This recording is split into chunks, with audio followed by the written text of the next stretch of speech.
Good evening. It was 2 years ago tonight when Toronto was rocked by the tragedy involving the driver of a van killing innocent bystanders on Yonge Street in North Toronto.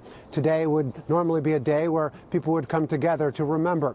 Unfortunately, due to the COVID-19 restrictions in the city, people haven't been able to do that.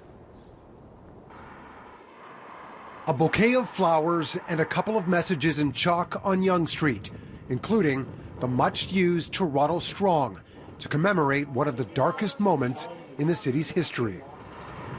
Very few people were on hand this year near the location where 10 people were killed and 16 injured in North Toronto in 2018, respecting requests from city officials to continue to stay home. Instead, Mayor John Tory offered these thoughts from City Hall.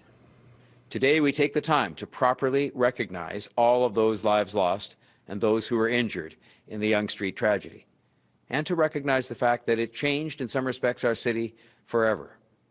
Let us honor today and every day the memories of those we lost. We can do that by demonstrating every day, today and every other day, our blessed Canadian values. 10 candles were lit for the lives lost on that day, later to be placed in the mayor's office window.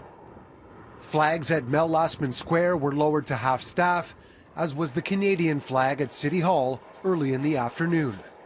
Toronto Police released a statement saying, quote, "As we mark this somber anniversary, we honor the victims of this senseless tragedy, pay tribute to the incredible heroes of that day, and pledge to continue to support one another, united in the spirit of love, compassion, that is the hallmark of our city." For Torontonians, I know it'll be a hard day as well, as we remember the victims of the van attack on Yonge Street 2 years ago.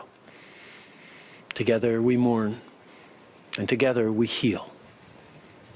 Because just as Canadians were there for each other 2 years ago, we're there for each other today.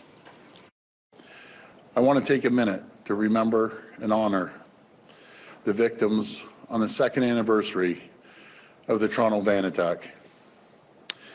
In the face of this horrible tragedy, we came together to support one another as a community and as Canadians, standing strong and united in the face of a cowardly act of violence. The accused, Alec Manassian, was arrested by police on the scene soon after the attack.